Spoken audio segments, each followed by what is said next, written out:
There's 110,000 empty restaurants in the US that the infrastructure, we already have a kitchen and the HVAC and the millions and millions of dollars that would be needed to open this restaurant.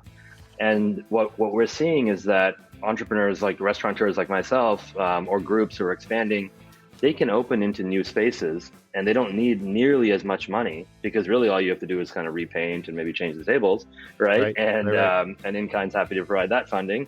And then when you open, you don't have debt, you don't have other investors you need to pay. And so what you're able to do is actually give your employees profit sharing instead of paying the investors with a debt. And that way you can retain and hire the best talent because you can actually pay them more.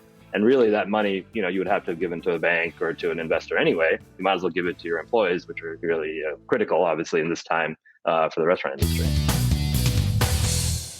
Welcome back to the podcast, everyone, and welcome to 2022. This is an all new year, and there's lots of optimism out there. Business is coming back to restaurants in droves, but our biggest challenge remains the labor crisis. And 2 weeks ago, we featured 4 leading experts helping you with their best practices and advice on how to solve just that, the labor problem in your restaurant. And we've compiled a series of 4 more for this podcast episode, 4 more leading experts that will offer everything that they're doing in their restaurants today, everything that they've seen that's working well, and we hope sincerely that some of these ideas will work in your own operation. So stay tuned. Also, I want to let you know that we have compiled 22 plus of these interviews at restaurantlaborcrunch.com. My fellow industry pro, friend, and colleague Jamie Oikel of runningrestaurants.com and I have put together the Labor Crunch show that has 22 experts. Similar to these episodes are a focus on that, but if you've got time at your leisure, you can go to that website at any time, tune in to any and all of those episodes and get the full show. But for now, here are 4 more experts, so stay tuned. You're tuned in to the Restaurant Rockstars Podcast. Powerful ideas to rock your restaurant. Here's your host, Roger Bodwin.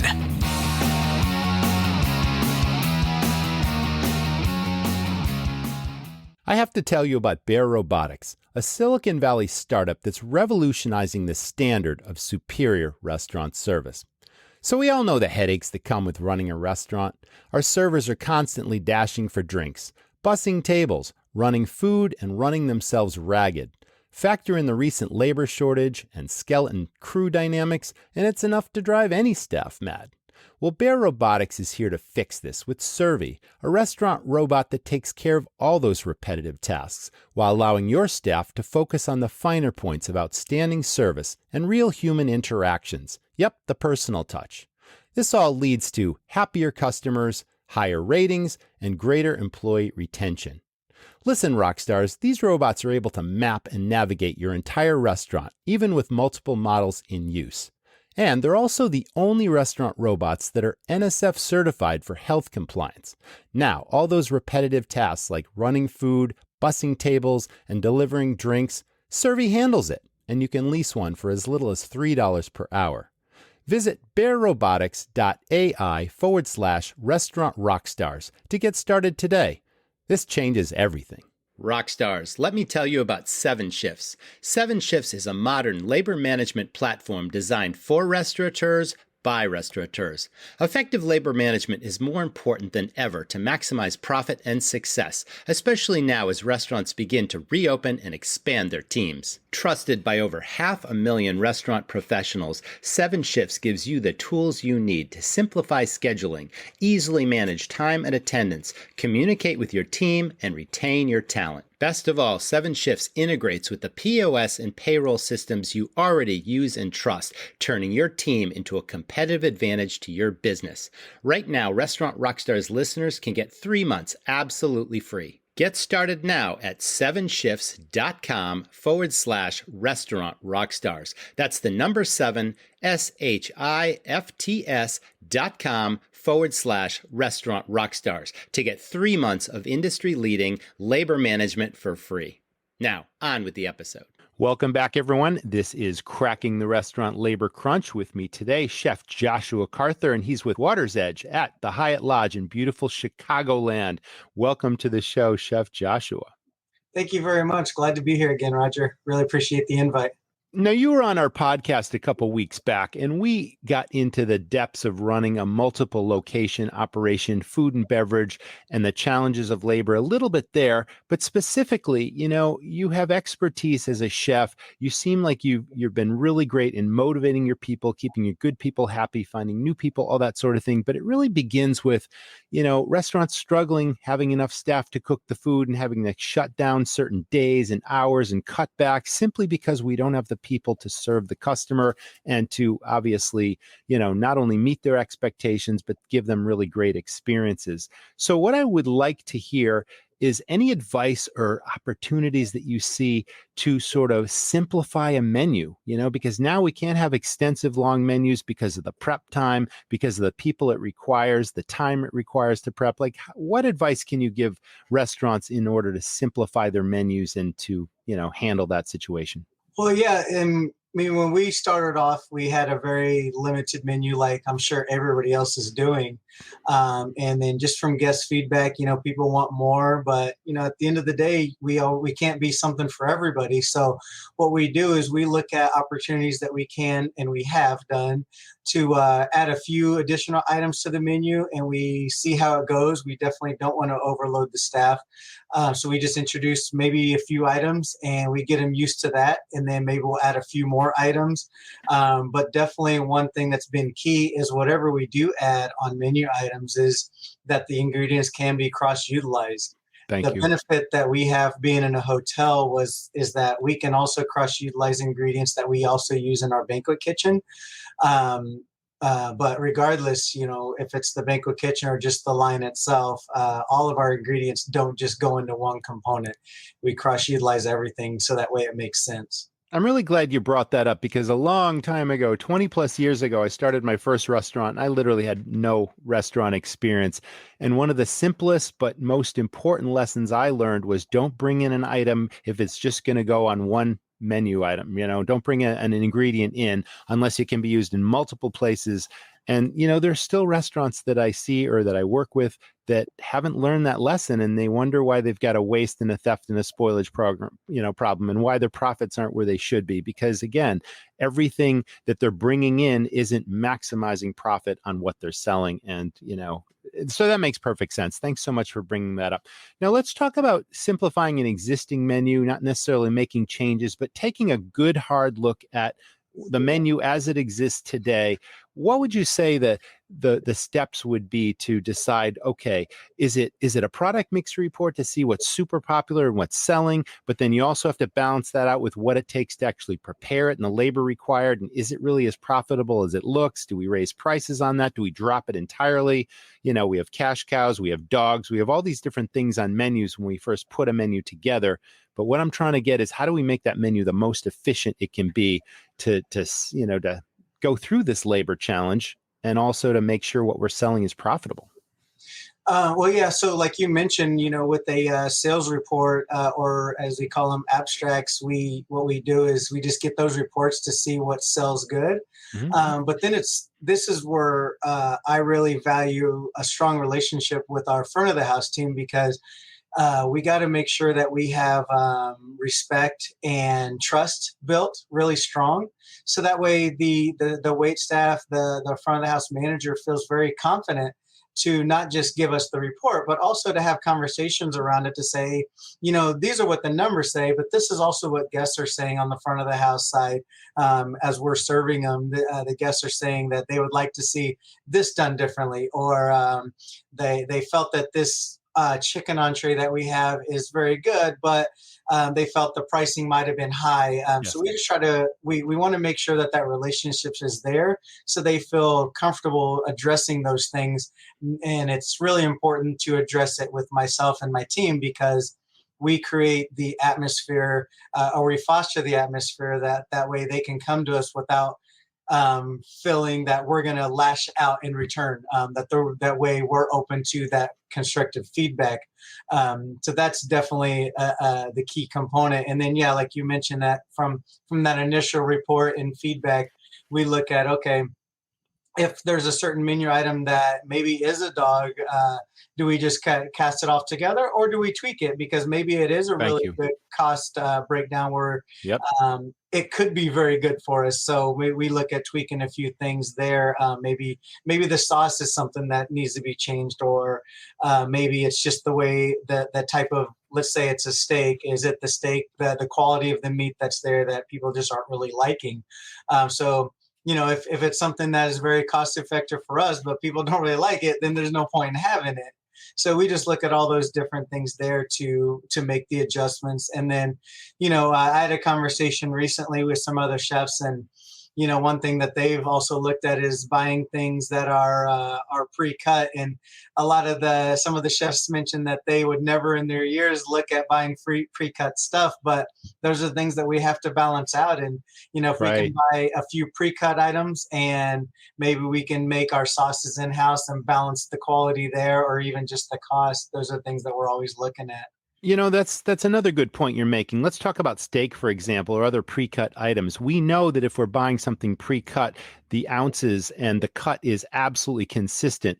And if you've got two different people, say, cutting meat in your place, or even one person, they might have an off day. You never know. It's like there's some waste involved, or you're putting out more product than the actual weight should be, unless you're spot checking every single item that gets cut. So there might be a benefit to buying pre-cut items in certain cases, right? Correct, 100%. We actually came across that just this past few weeks, where we're looking at, with the labor challenges. Of course, we have staff guys that would slice the strip steaks for a sandwich. And we found out that there is definitely some consistency challenges, because one shift might be busier than another, or maybe somebody just forgot to look at their prep list and they just tried to slice something super fast, and it wasn't the consistency that we're looking for. So, in order to make sure at the end of the day that our guests see the consistency and value, that we looked at it and we're like, maybe we should go ahead and go with the pre-cut, and just obviously making sure what we're ordering on our end is going to be consistent, like we talked about, but also maybe the center cut of the strip loin isn't the right way to go because of the cost, but we can do some different options there as well. And we even looked at possibly getting in some pre-cut frozen as well, and those things are vacuum sealed and frozen to help with the cost as well. But at the end of the day, it all comes out really good quality that we've tested out. Now, you probably, I shouldn't assume, but of course you've got relationships with your suppliers. And one of the other key points you're bringing up is we can tweak ingredients to make things more profitable. Like, you got to communicate with your account manager, whichever supplier you're using, and say, hey, is there a comparable quality product that maybe your company buys in greater volume and the price is a little bit better? It's like, you shouldn't just take for granted that just because I've always used this particular product, I'm always going to use it, provided the taste, the flavor profile stays the same. The customer won't know the difference, but maybe you're getting something a little cheaper simply because of economies of scale in buying. And it makes sense to constantly be looking at ingredients and keeping in communication with your suppliers about that. Wouldn't you agree? Yes, it's basically almost a weekly conversation that I have with both my seafood suppliers and the meat companies that we order from, and it's just conversation with me and them, just saying, okay, what's our pricing out this week, and what can we do to maximize what we're doing on our end, and obviously help them out as well with their labor challenges that they're going with. But it's a weekly conversation, just staying on top with each other. All right, we talked a little bit about pre-cut product. Let's talk about the importance of portion controls in a kitchen when you've got multiple people preparing the same food, and maybe you got a football player with a gigantic hand, and then you got this petite little girl that's got a small hand, and they're making pizzas, and they're putting cheese and pepperoni on it. I mean, do you have a system of recipe cards and photographs and training so that, and the check and balance to make sure that the portion controls are literally standardized across the operation? I mean, that makes sense too, doesn't it? Yes, to all the above, pretty much. So yeah, first and foremost, we have recipe cards that break everything down. And then also what it does is it gives our line staff the ability to know how much each dish costs. and if they were to go heavy, how that affects all of our profit. But then in addition to that, what we do is we created plating guides. So what I do with the chef team is we'll take photos, some really nice photos. We'll take close-ups of everything. We'll blow them up, and right above our cook line, we have cork boards that have the blown up pictures of every dish. And then underneath that, we have just a quick detailed items that's on the actual plate with the portion of it. So let's say, in terms of being a short order cook, we're looking at trying to get things out as fast as possible.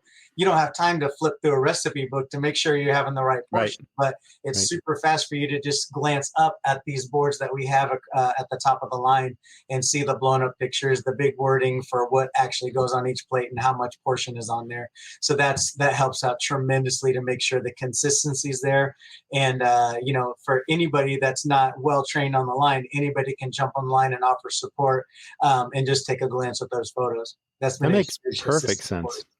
That's a great tip of advice for, the smaller independent operator. Like you're running a large operation with multiple outlets like we talked about, and it is absolutely essential with that kind of volume that you're doing. But it's so essential in a small operation too, to make sure that these simple systems are in place that make your operation more efficient and, more productive and all that sort of thing. And it takes a little bit of homework up front, but it pays dividends once those systems are in place. So thanks for mentioning that. Let's talk about your experiences with the labor shortage. When did it begin? Have you seen, some bright spots on the horizon? You've recruited some people. You've asked your good people to find you people. Like, what have you done? What have you seen that's been working for you? And you're a leader by example anyway. So I was really impressed with that in our podcast episode, what your approach was to building teamwork and respect in your kitchens.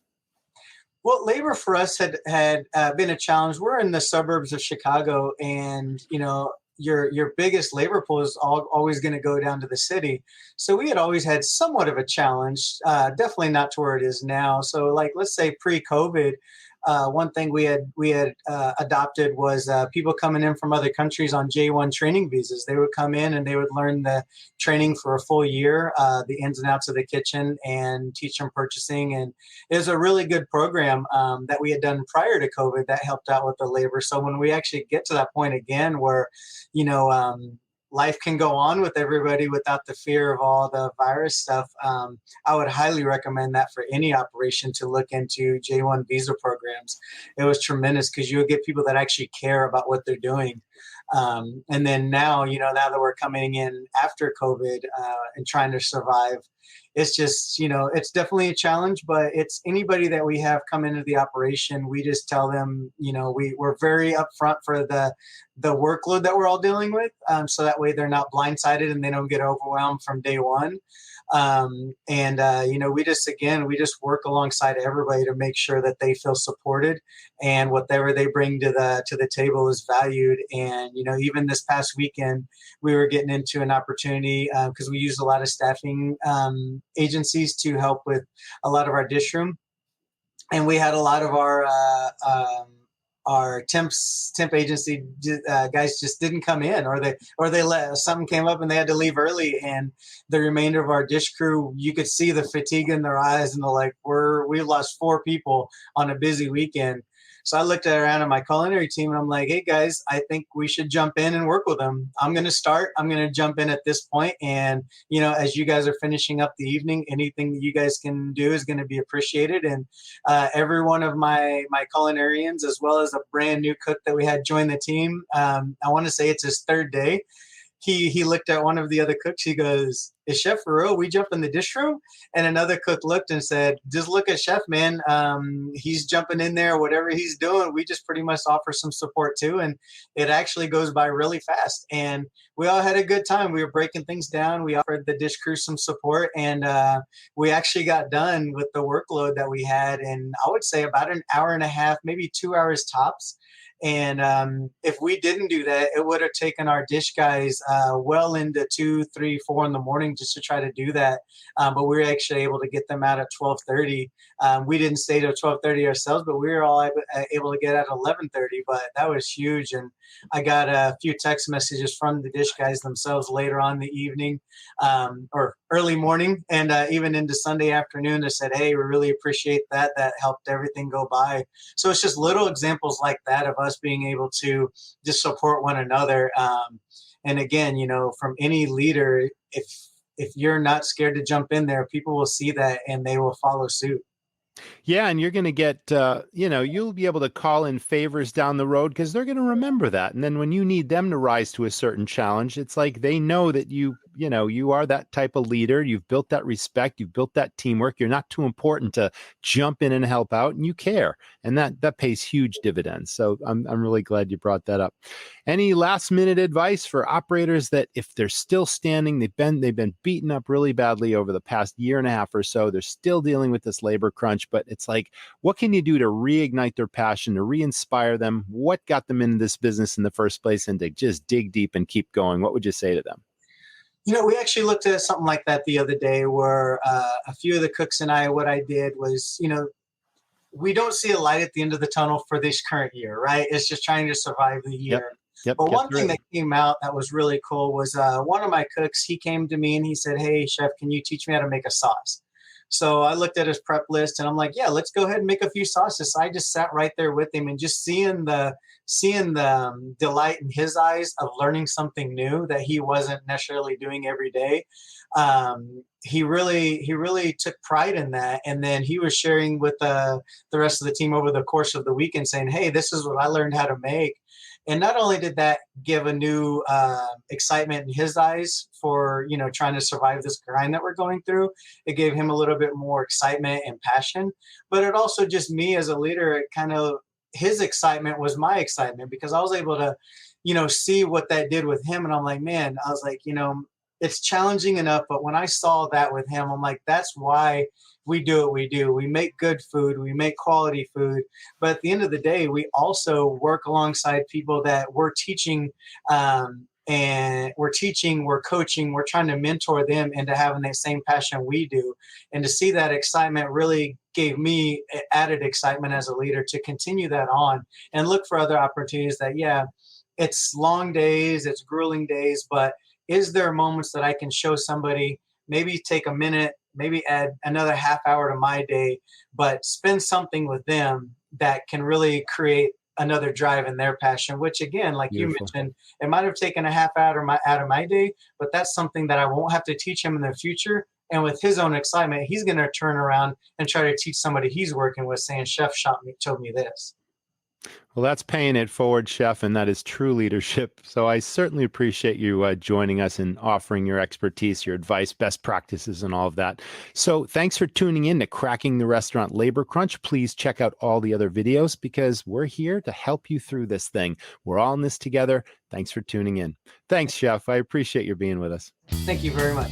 Welcome, everyone. I'm Roger Beaudoin from Restaurant Rockstars, and this, of course, is Cracking the Labor Crunch. And with me today is the Senior VP of Marketing and Sales for a tech company called Cut and Dry. Welcome to the show today, Warner. How are you?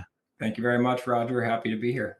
Glad you're here. So, the pandemic has turned restaurants and the industry absolutely upside down. And if restaurants are still standing, it's not over yet. Everyone is struggling with this labor crisis, the labor crunch. And unfortunately, now that business is booming and demand for restaurants is at an all-time high, there are so many restaurants out there being forced to close certain days and hours of the week simply because they can't meet the demand, simply because they are short-staffed. I know you're seeing it. You've got clients and customers out there. I mean, what's been your experience and what can you offer?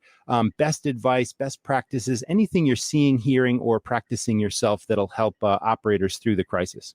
Sure. We're seeing a lot of restaurants running reduced times where they used to have, lunch available. Now they're only opening at 4 and later. So it's certainly a shame. I know that, there have been certain restaurants I've tried to dine at and their hours are not what they were a year and a half ago. Absolutely. We've been seeing a lot of restaurants embrace technology. I've been selling technology, to restaurants and creating technology for restaurants for, over a decade now.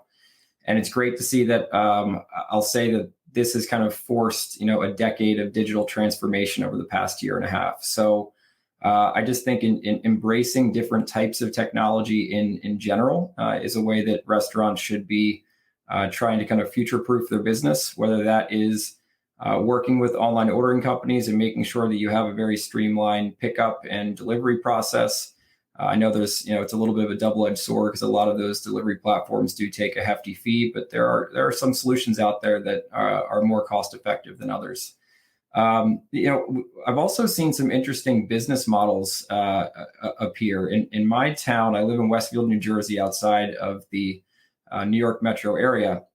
And there is, I'll say, a new type of restaurant that I initially was a little bit wary of. It's a truck called the Wonder Truck. So I just want to kind of make sure restaurants are figuring out how they can look at different business models. But the way this Wonder Truck works, it's kind of like a restaurant on wheels, almost like an Uber-like experience. And you can have a truck come and park in front of your house and actually prepare a fresh meal and walk it up to your doorstep. So I've never seen anything like it, but I see these trucks parked in front of homes all over my neighborhood. And they're actually, almost, I don't know the exact business model. I'm kind of giving a plug for this company. And I think they're only in northern New Jersey right now. But they're actually kind of licensing recipes and well-known dishes from restaurants all over the United States. So you can get a sandwich, from Atlanta, made in front of your house and delivered to your door. So it's pretty interesting that there are new models that, I hadn't even thought of or seen before that are emerging as kind of alternate ways to get food to consumers.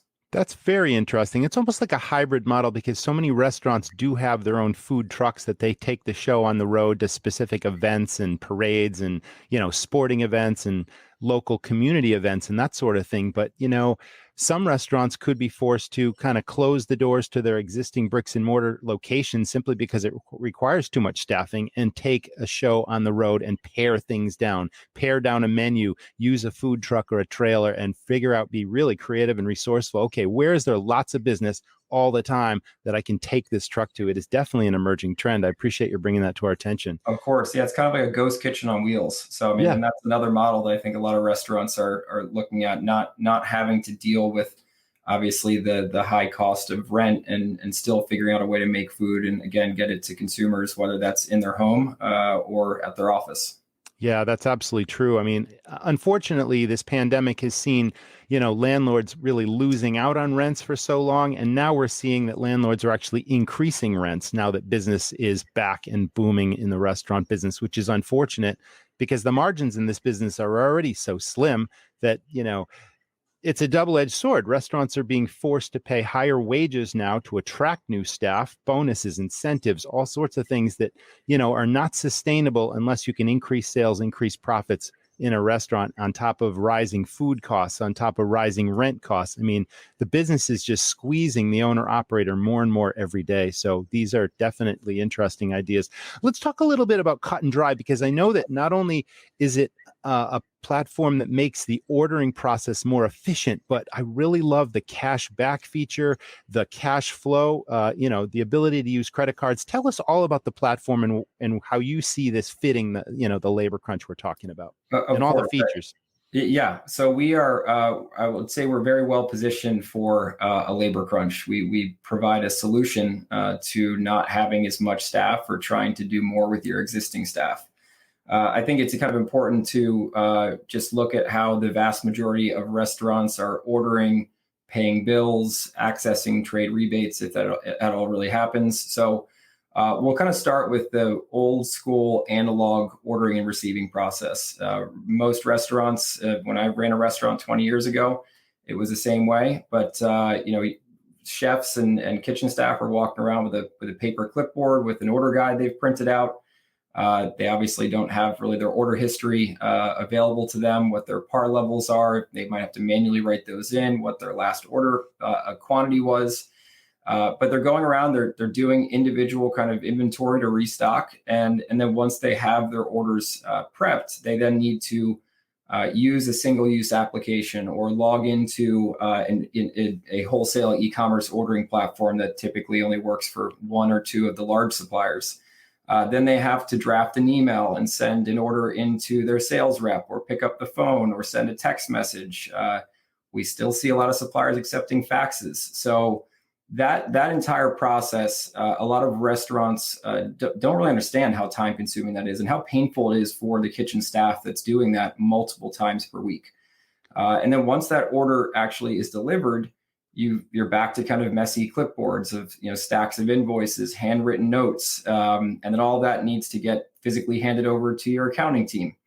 So it's just not it's kind of a necessary evil. You obviously have to make sure your kitchen is stocked, but we created a solution that makes that process, or we take the pain out of that process, a much easier, streamlined process.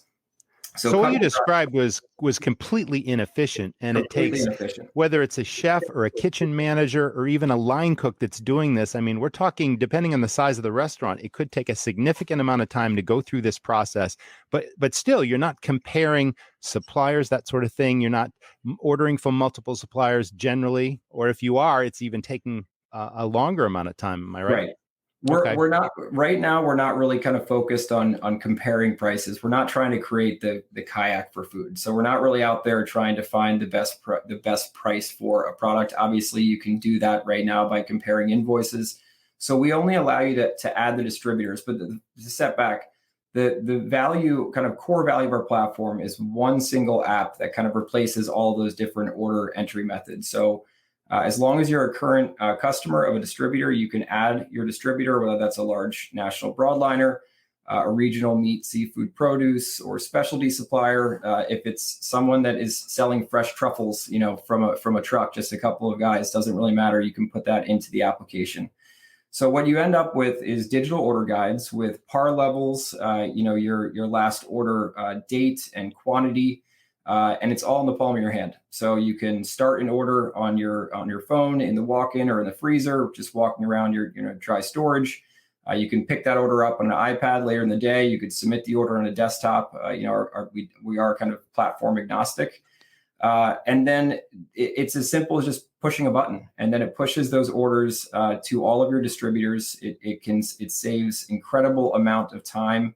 As you just mentioned before, inefficient. We have some multi-unit restaurants that are using our platform, and after they did an analysis, they realized that they were essentially paying a full-time employee just to do ordering. When they added up all the hours that they were doing across their multiple stores, it was a full-time role, and we're able to cut that time at least by 50%. We have some restaurants claiming that we're reducing time by 70%. So you can actually now give that time back into, either prep or, other kind of higher value items that need to be done in your back of house. I didn't mean to confuse our audience in terms of comparing suppliers. I guess what I meant to say is you can add multiple suppliers to your platform and have that template there. And whether you work with one broadliner or you work with two or three or smaller suppliers and a broadliner, you can literally go and order as you normally would, more efficiently with the tablet itself or with the phone. All virtues. Okay.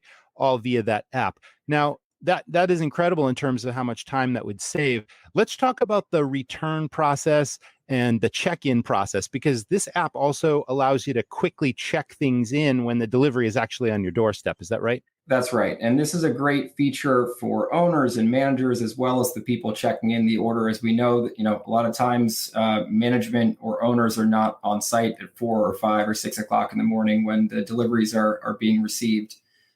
So once the order is delivered, you can pull out that app, you access your order history, and you can check in individual items with that order to make sure that the order that you placed has been received accurately. If you've been shorted an item, or if there was an incorrect item, damaged item, you just mark as no, did not receive in full. And then you can select the reason that you would be requesting a credit. And then just, again, with the click of a button, it sends a credit request to the distributor on behalf of that restaurant. And again, the value, a manager and owner could be sitting at home, sipping their morning coffee. They could pull out the app and they could look at the orders that were received that morning to make sure that all the items are in stock. That's fantastic. Now, one of the things that really strikes me, Warner, is with this labor crisis, I think I mentioned earlier that restaurants are now being forced to pay higher wages and their margins are slipping, and cash flow is king, as it always was. Yes. But somehow restaurants need to figure out a way to pay these higher wages. So let's talk about the rebates, because so many restaurants, in my experience, have left all those rebates on the table, unaware of them, didn't have time to apply for them, and this platform does things automatically. Is that correct? It does. And, before we go into the cash earning side of things, let's talk about kind of increasing cash runway. So cash. Yeah, tell me about that. Mm-hmm. So we'll talk about kind of the pay feature, and then we'll go into the cash earning feature. So great. Not only is this a universal ordering platform, but it's also a universal payments platform. So we are partnered with certain distributors that actually send their invoices digitally through our platform, make them payable. So we are a full service kind of payment facilitator. But it also gives a restaurant the ability to snap a photo of an invoice, which in itself is valuable because you're creating a digital record, and then you have that kind of saved in the platform. You can just hand that invoice over to accounting to be paid. When the invoice is ready to be paid, we allow a restaurant to pay any invoice via credit card or ACH. But the value is with credit card. A lot of distributors are, 7, 14, 30-day terms. So this is kind of a way for you to extend your terms by 30 days just by putting it on a credit card. You've got, credit card reward point earning ability there. And as long as you have that credit card bill paid within 30 days, you've kind of created, float for your business. And then we actually take that digital payment and turn it into a physical check, and we will mail that check off on behalf of the restaurant to their distributor that they're paying, and we'll include an actual printout of that original invoice behind the payment, so there's no confusion. So great way to, you can do batch payments as well. So, you can upload multiple invoices, select 4 or 5 at the same time, put them all on a credit card. Very, very easy. So not only is it going to save time for accounting, but you also have that digital record, and you also have the ability to pay anyone via credit card. So, we're very excited about that. And restaurants are definitely starting to take advantage of that more and more over these past few months. That's a great feature unto itself. Yeah. Yeah. Now we'll kind of go into how, I guess one thing I haven't mentioned is everything that I've been talking about in terms of functionality in our platform for the restaurant is entirely free. So Cut and Dry is a free application. We've created a business model that allows us to offer this to restaurants, in perpetuity for free. But we've gone a step further. I kind of refer to this as the cherry on top of our platform. So we have a very won't get into kind of the nerd side of it, but we have a very powerful data structuring engine that creates more or less a standard language for products throughout the entire food service industry, and we're kind of indexing and creating a language that can be applied across all of our customer order guides, and we can very easily match products to directly to manufacturer products, whether they're the identical product or a similar product. And we have a number of different ways that restaurants can earn cash on our platform. We call this Cut and Dry cash. It's not like monopoly money. This is real cash. It's real money. Yeah. Real money. Right. You got my attention. Yep. So the value is that you can, once you have all these order guides set up, we can find products that are eligible for what we refer to as order and earn. Order and earn just means you need to order the products and you're earning cash back. It's the equivalent of trade rebates, which unfortunately there's literally billions of dollars of trade rebates that are entered into the market, but very few end up in the independent operators' pockets. The process to get a trade rebate is typically downloading a form, filling out information, sending in proof of purchase. 4, 5, 8 weeks later, whatever it is, you might get a check back in the mail. And not many people are really going through that process. As we know, time is money. And that does take up a lot of time. And it's just a very kind of convoluted process. So we've partnered with a number of manufacturers, and these are very, very large, just call them the largest food service manufacturers in the world. And we are offering direct cash from manufacturers directly to independent operators. We also insert switch and earn opportunities. So when we match a comparable product, we'll offer an incentive for someone to switch to that product. And something that is actually hot off the press this week, we just launched a sample and earn opportunity. So not only, before you make the switch, you can actually sample a product. The cost of that product is then given back to you in cut and dry cash, as long as you fill out a sampling survey. And that sampling information goes directly back to the manufacturer. And now the manufacturer has real feedback from the buyer on what their sampling of that product was like. Do they like it? Do they plan on using it? So really excited about that. Well, that's terrific. We also just have a referral program. So as restaurants invite other restaurants to our platform, they're going to earn $50 in cut and dry cash.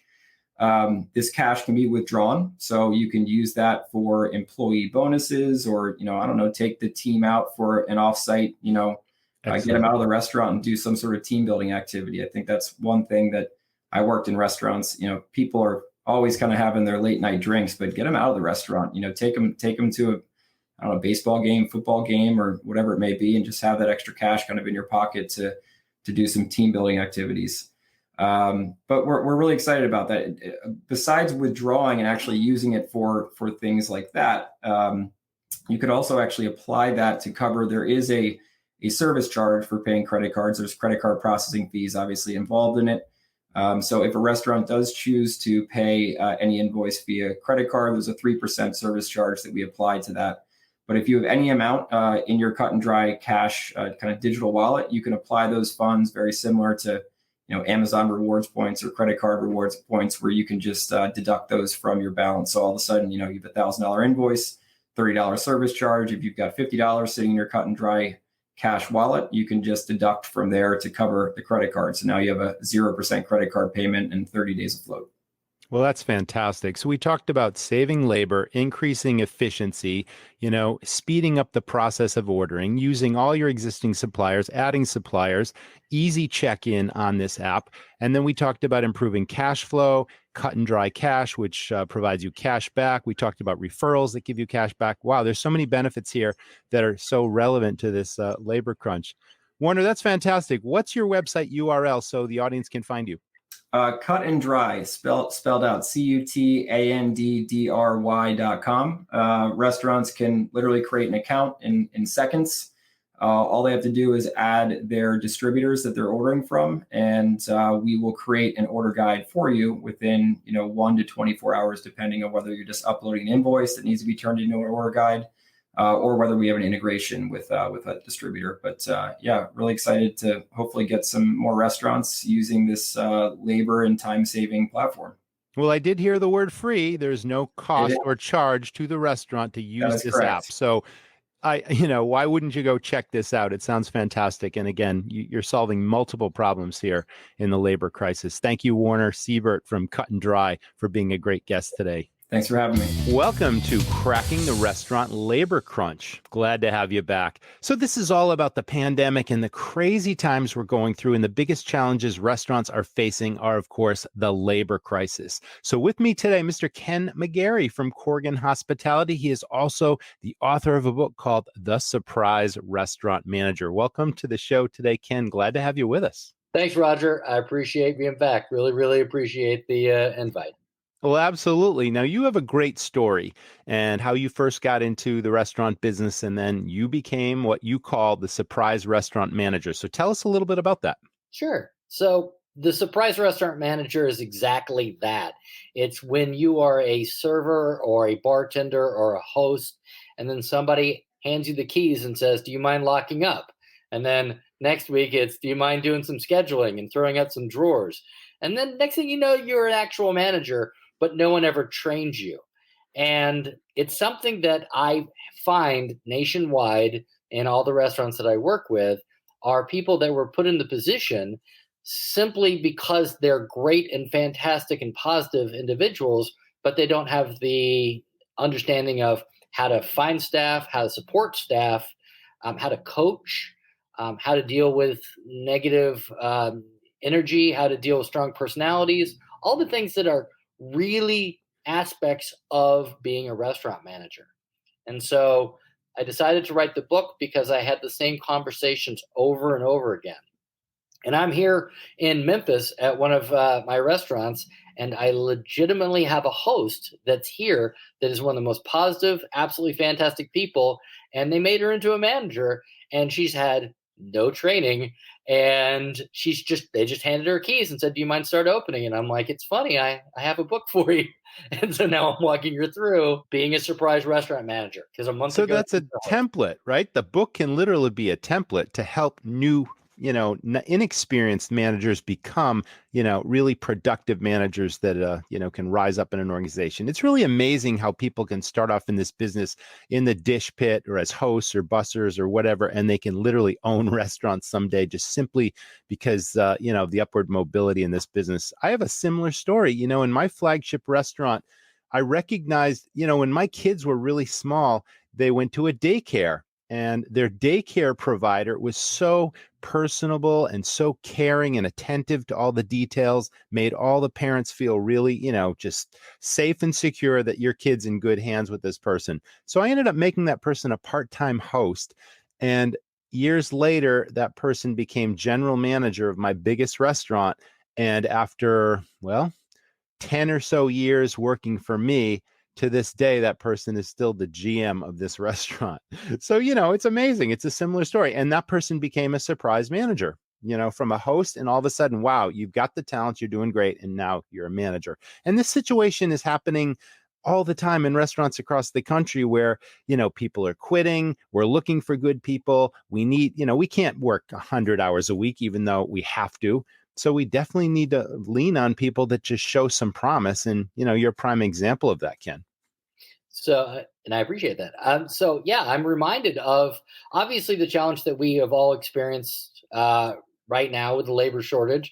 And yes, people are definitely being put into those positions without training. But one of the other things that I've been reminded while I'm here is that when you do find people, and of course, we all have the instances where you're calling and you have 30 people that say that they're going to interview, and 5 people show up, and then you hire 3 of them and nobody shows up on their first day. So it is just that hard. But the challenge that I find is that so many people hire somebody and then they disconnect from them. So thank you. If you are that person who's sitting across and you're engaging somebody, they're excited to work with you, not your restaurant, not your company. They're working with you and they're excited about that. And when day one shows up, you hand them the paperwork. Okay, go fill this out. Go stand over there with that server and learn from them. You've automatically disconnected. And then suddenly that person's main motivation for why they're excited just left. Everything just changed. Right before their eyes. Yeah. So as a manager, the first thing you should do is make time to have them come in and you sit with them and fill out the paperwork, and then take that opportunity to talk to them about how great the place is and get them excited.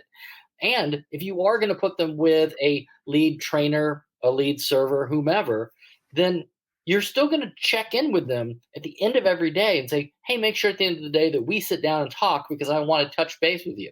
Because it's that level to where you see at some point people are going to go, oh, well, I'm not as excited about it, because now the person that they were really connected to is absent.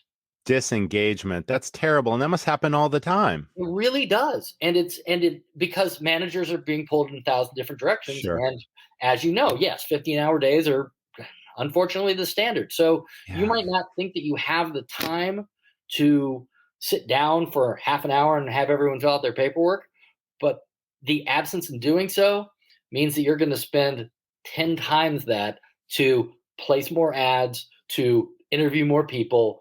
Once you finally have one person to say yes, nurture that person personally and don't leave them in the fray, even if it's, even if you have 1,000 other things.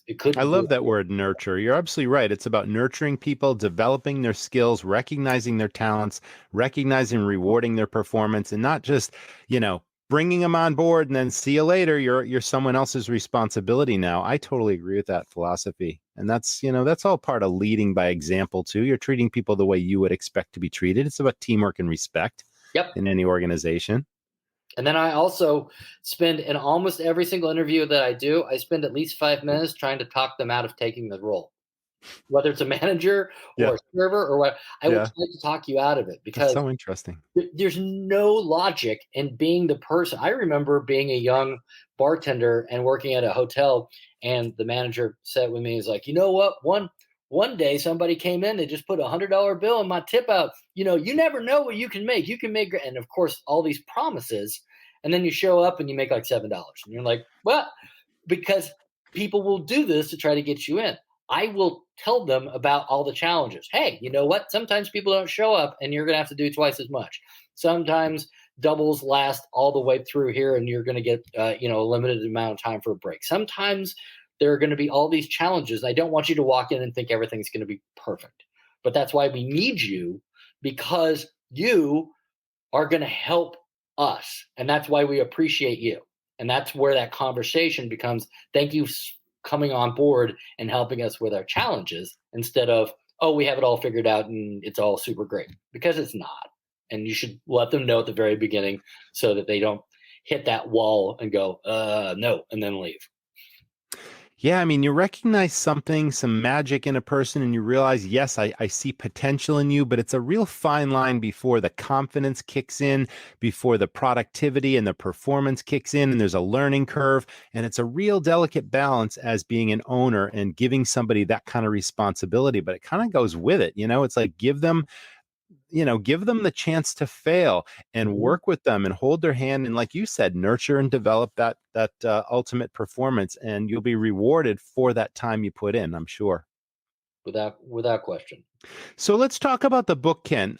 It's laid out by chapters, I'm sure. Where does it start? What's the middle? What's the end? Like, it's a logical process, of course. If I'm a restaurant owner and I've been running the show, working 100 hours a week, and, I haven't taken on any managers, and suddenly I want to do that, and I'm reading this book, what am I going to learn, and what are the steps? So there are 25 chapters that are basically freestanding, and then a quiz at the back. And so each one of them are freestanding articles to where you can look at listicles in the back and just get the gist of what it's about, or dig in by reading the chapters. But if you're a new manager, somebody's been doing it for less than a year, or are interested in coming into the industry, then read it from front to back, because it starts with, why do you want to be a manager? Because being a manager is boot camp. You're doing it because you want to do something greater. You want to become a manager. You want to have your own place. You want to go to culinary. You want to do something. So figuring out why you're even choosing this path. And then it's finding staff, developing them, how to support them, how to coach them, how to terminate them. These are things that people don't train you about: witnesses and terminations, and understanding, not saying things like, this is really hard for me, because it's not hard for you, because you still have a job at the other side. So all of the first part of is that. And then you get more into the, how do you deal with guests and touching tables and making sure that they're engaged, and how to solve online reviews and challenges that you have there. And then the back of the book has to do with, how do you deal with strong personalities like owners, and how do you deal with blunt criticism like owners, and all of the people that are going to give this pressure. And then how do you create balance in your life to where you can still see your family, and you can still go to church, and you can still have a life. You can still do all the things that you want to do if you set these parameters. And the first thing you should never do is work from home. Don't do schedules on your couch. Do everything at work, schedule admin tasks, but it walks you through all the things that you can do.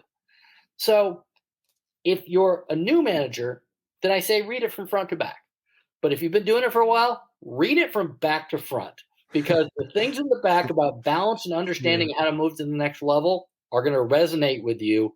And then by the time you get to how to support a staff and how to place ads and all those things, it might give you some ideas. But these are things that you probably inherently, being in the industry for 5+ years, probably already have somewhat of a handle on. I got a question for you. And these times are just crazy in so many ways. And what comes to mind is, all the news reports of all these disgruntled passengers on airline flights and, physical altercations and all that. And I belong to so many restaurant manager groups on Facebook and whatnot. And I'm seeing the same thing in restaurants. Mhm. Customers are tired of the pandemic. They're tired of, the mask wearing. It's a divided country. It's a divided camp. The service levels aren't what people expect because of the labor shortage. It's like, and all of a sudden, as an owner or even a GM, you can't be at that restaurant 24/7. And if you give somebody a new responsibility, what's your best advice on training people to deal with difficult customers and where the line is drawn between, customers that are being rude and,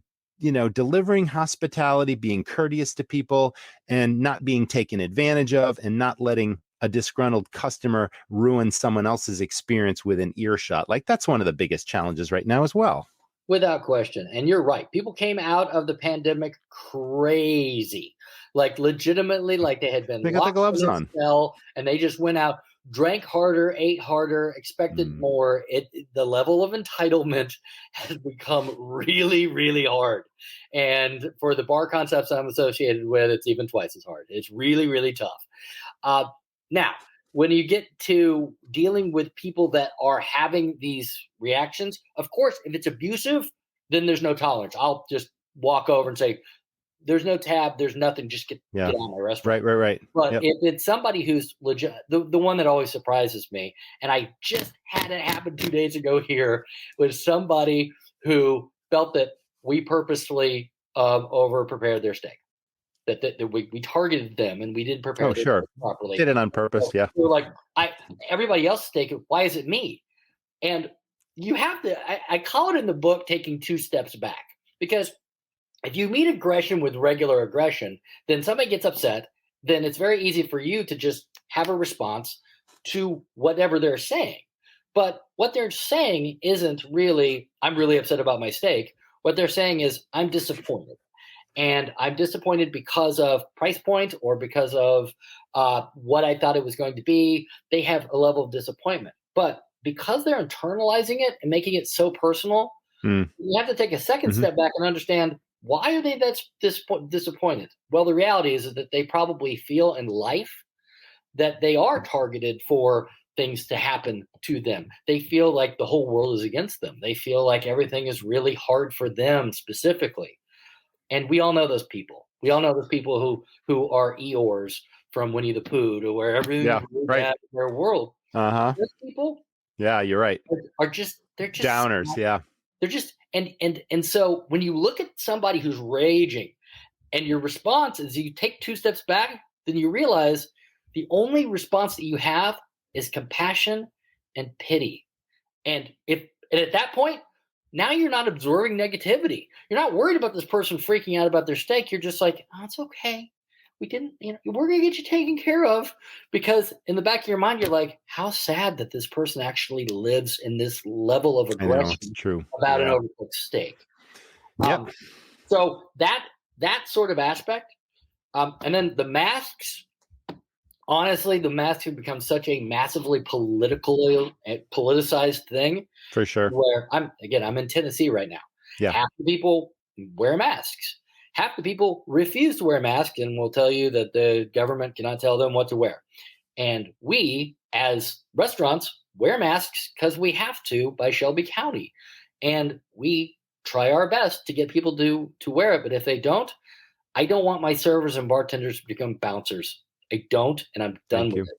That's right. So, and if somebody has a problem, that person over there at that table's not wearing a mask. Man, we have let them know. It's on you if that's a challenge. Sometimes people go, whatever. Last thing I need is a server coming over, but you have to wear your mask, and then it just becomes a whole. You can't. Of course. Do the thing. Yeah. Well, Ken, we talked quite a bit about the book, The Surprise Restaurant Manager. How do people find your book? So you can find it where all great books are sold online. If you like to support independent, there's bookshop.com, Barnes & Noble. There is obviously Amazon. And if you go to Amazon, there's a download version that you can get on Kindle, and you can just get the app. And it's 99 cents. And I do that specifically because I want the information out. And I've said multiple times, if you go to my website, which is Korgen, Korgen Hospitality. My wife's name is Morgan. I'm Ken. So you see where that adorable Perfect. thing came up with. Okay, that makes sense. And email me. I'll send you a free PDF. I'm happy. I just want the information out because I think that this is the thing that I can do right now to help an industry that's putting people in positions that they just don't have time to train. And if you want to hear this voice for 5.5 hours, you can listen to me on Audible. Audiobook. I got that. And both the audiobook and the regular book has a foreword by Top Chef Fabio Viviani, who is my business partner and great friend. Fantastic. Well, you're doing a great service to the industry, Ken. So thanks so much for appearing on this show. Thanks for writing that book. We told everyone where to find it and how to get it. And it's something that I believe every restaurant owner or manager should read. So thanks again. Thank you so much, Roger. Really appreciate you. Welcome, everyone, to Cracking the Restaurant Labor Crunch. And here's yet another installment. With me today, Mr. Johan Munasinghe, and he is the CEO and founder of a company called InKind. Welcome to the show, Johan. Thanks for being here. Thanks for having me, Roger.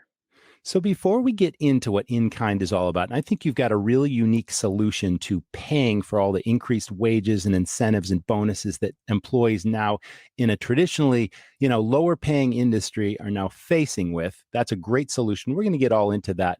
Let's talk a little bit about the importance of technology for the future. And then let's talk about your unique situation. Now, you mentioned something about there being 110,000 restaurant spaces for lease, and you saw an opportunity. I want to hear all about that. So dive on in. Yeah, perfect. Thanks, Roger. Yeah, I'm actually seated here in a restaurant in Austin, Texas, which I leased during the pandemic this summer. And really, there's 110,000 empty restaurants in the U.S. that have the infrastructure. We already have a kitchen and the HVAC and the millions and millions of dollars that would be needed to open this restaurant. And what we're seeing is that entrepreneurs like restaurateurs like myself or groups who are expanding, they can open into new spaces and they don't need nearly as much money because really all you have to do is kind of repaint and maybe change the tables, right? And InKind's happy to provide that funding. And then when you open, you don't have debt, you don't have other investors you need to pay. And so what you're able to do is actually give your employees profit sharing instead of paying the investors with a debt. And that way you can retain and hire the best talent because you can actually pay them more. And really that money, you would have to have given to a bank or to an investor anyway. You might as well give it to your employees, which are really critical, obviously, in this time for the restaurant industry. Well, that's absolutely true because, restaurants are struggling finding new people, but it's so imperative that they keep their good people that are already working for them happy.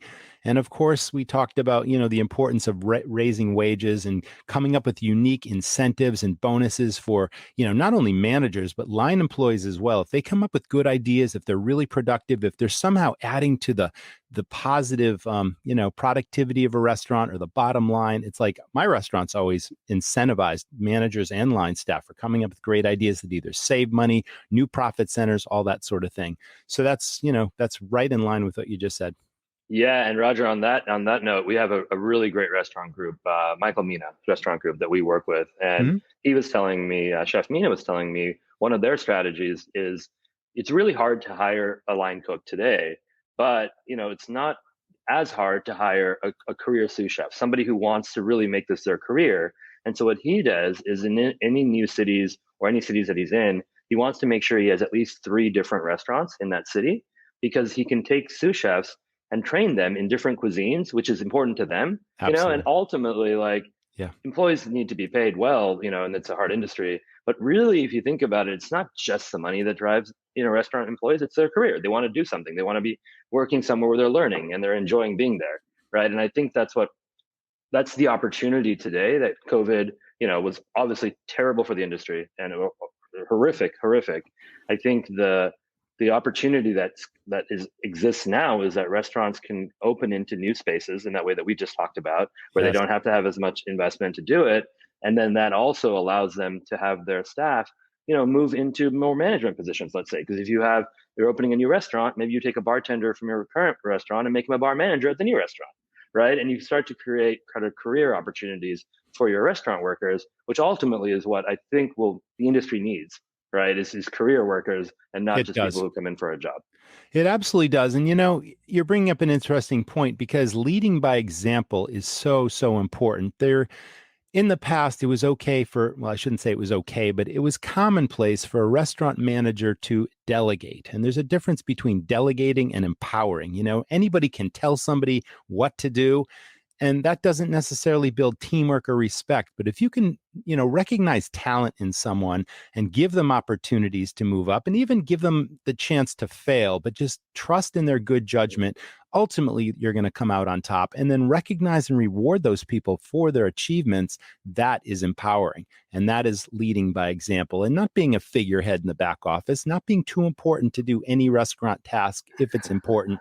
And what you said about, developing people and moving them around and giving them career opportunities is absolutely essential for the future, as opposed to the old way, turn them and burn them. We can no longer afford to turn and burn people. We have to develop and nurture them, recognize and reward them, and make them feel like they're, that their voice matters, and that if they have great ideas, we should be open door to that. And I had success doing that in my own restaurants, but I think it's more important now than ever. 100%. I wish that every restaurant owner could hear what you just said, Roger. I think that is probably the best advice anybody could ever give somebody. Well, right on. Let's dive in. Now, in-kind is a really unique restaurant funding opportunity. And it's great because, I think I mentioned to you earlier, when I ran restaurants, it was all about trade and not paying $1 for every dollar of service. It was about pennies on the dollar and getting things a lot less money. It's essentially, it was based on my food and beverage cost, So if your food and beverage cost in a restaurant is like 30% combined or even a little higher, it's better than paying $1, for the same value that you're getting. So tell us all about in-kind, how it works. And I'd be really curious to have our audience hear the ins and outs of in-kind. Now, you're also a OneSource partner. So thanks to Performance Food Service for sponsoring this program. But if the audience isn't aware, OneSource is a series of opportunities and benefits to performance customers. And I believe that's the place that they can find in-kind as well. Go to the Performance Food Service OneSource page. And I believe you're providing opportunities to find this service there. But tell us all about in-kind. Yeah, absolutely. And thank you to Performance Food Service. We do have a partnership with them and are able to work with more restaurants and restaurants that in particular they work with. So that's great. In-kind was really created out of me loving food and, and financing restaurants in my neighborhood and like wanting those restaurants to exist and going in and eating at them. And I actually opened a restaurant incubator in Washington, D.C., and I ran it for 5 years with my husband. And we learned everything there is to know about the operations and finance of restaurants. That's fantastic. And that's why all the things you said about, having to work in the dish pit, like right. That's what life is. And we realized that running a restaurant is really, really, really hard. And typically the way that restaurants are typically financed is not great for restaurants because you pay for this big build out. You essentially get money from investors, you pay them out of the profits, you hope to pay them back within 3 years. And that's kind of what every pro forma says. And usually it doesn't happen. And usually what happens is the restaurant owner is working 100 hours a week and he's there for 5 years and he realizes he's not making any money and the investors are not going to ever get paid back or there's too much debt and it's just not worth doing. And as soon as he or she can get out of their personal guarantee on the lease, they close the restaurant. And that's actually the number one reason that restaurants close is because it just doesn't make financial sense for the owner to keep running this restaurant. Of course. And so we really wanted to change that. We didn't want that because we as running our own restaurant, we're like, this is a lot of work.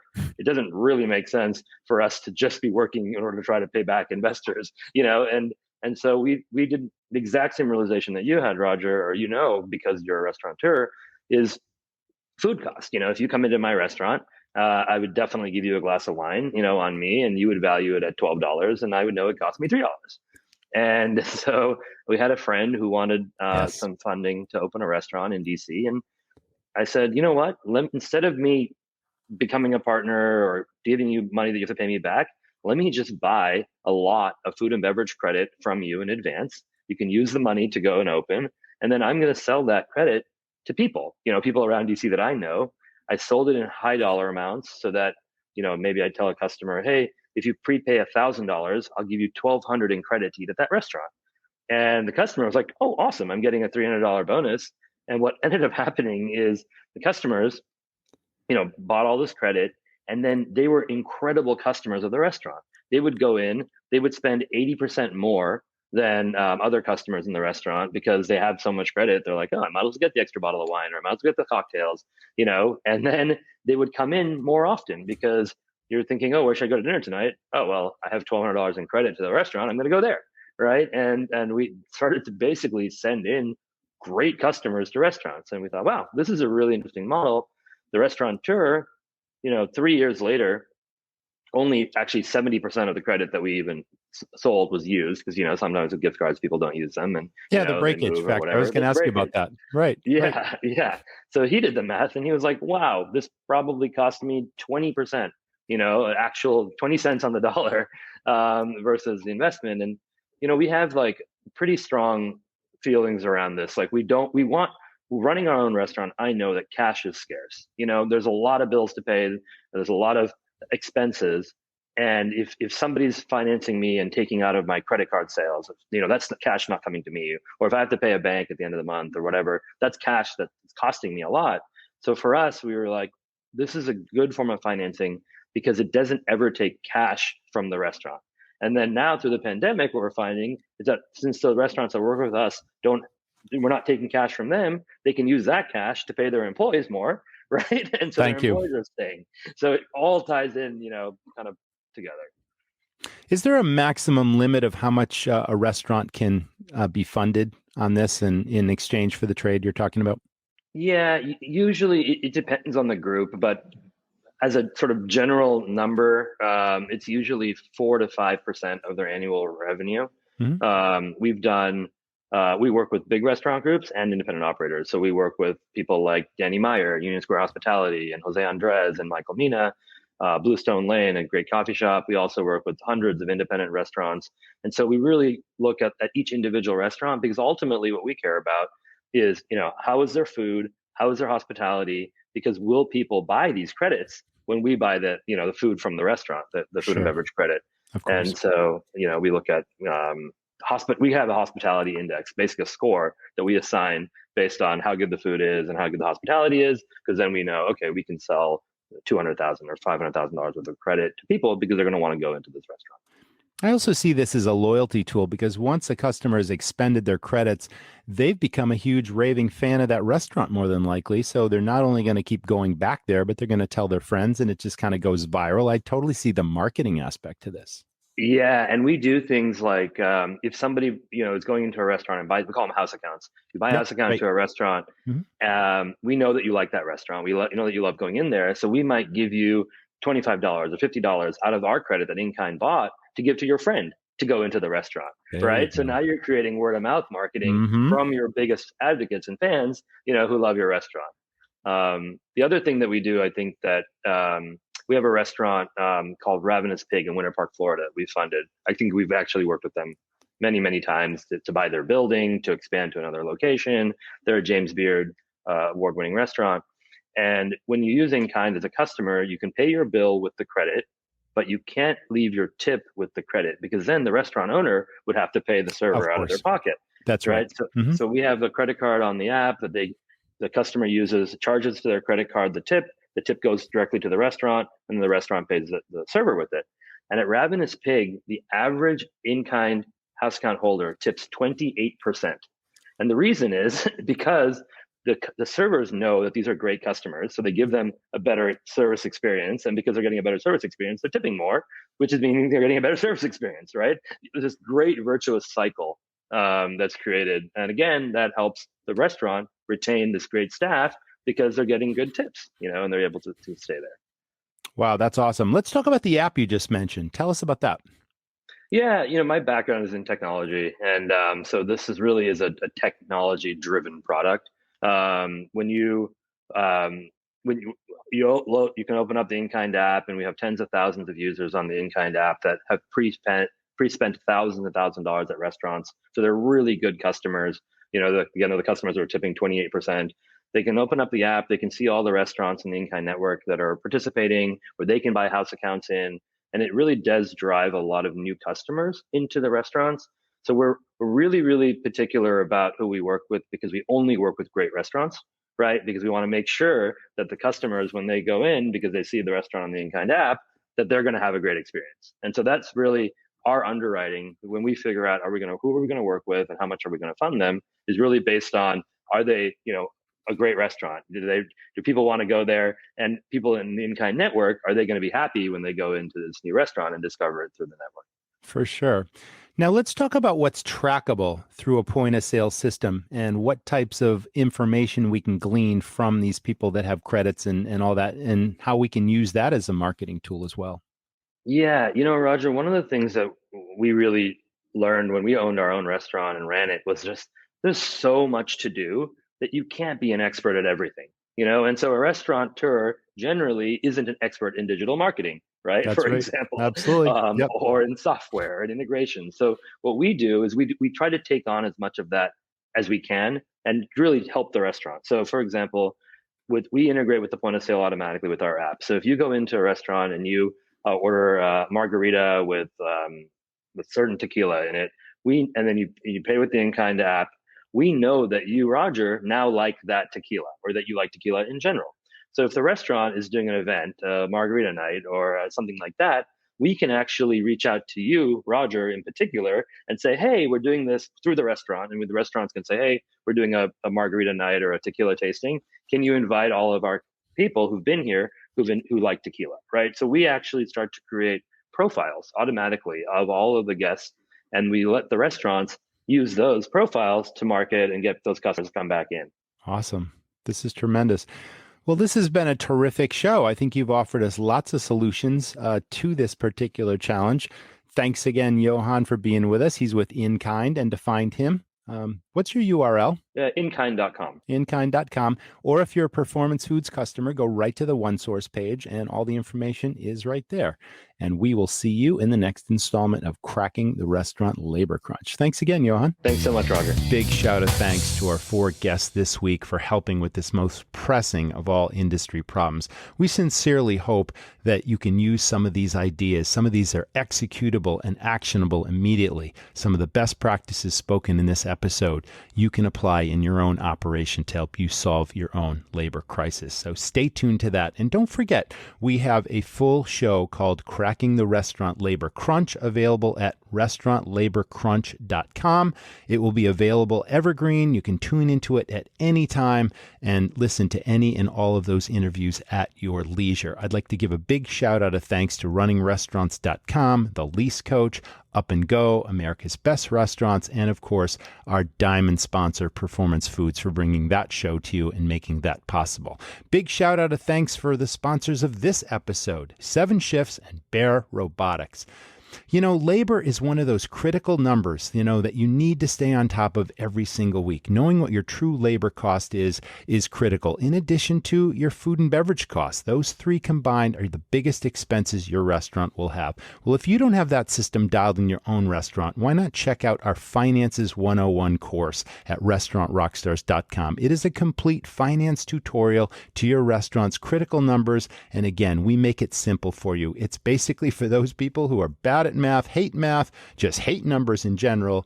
There are a series of audio tutorials in 5 minutes or less that explain each of these concepts, how to put an inventory system in place, how to calculate your true food, beverage, and labor costs, your daily break-even, budgets, all the important things, plus fully automated turnkey spreadsheets that make it simple. We teach you what the numbers mean, where to find them, how to plug them into the spreadsheets, what the final number should look like, and any common mistakes to avoid. So check that out at restaurantrockstars.com. It's called Finances 101. So thanks to everyone for tuning in, and we hope that you solve your labor problems right now and that you run a successful and profitable enterprise moving forward. Dig deep, be passionate about this business, and stay in the game. We'll see you in the next episode.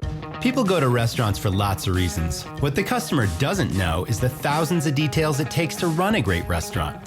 This is a high-risk, high-fail business. It's a treacherous road, and smart operators need a professional guide. I'm Roger. I've started many highly successful, high-profit restaurants. I'm passionate about helping other owners and managers not just succeed, but knock it out of the park. You don't just want to run a restaurant. You want to dominate your competition and create a lasting legacy. Join the Academy, and I'll show you how it's done. Thanks for listening to the Restaurant Rockstars Podcast. For lots of great resources, head over to restaurantrockstars.com. See you next time.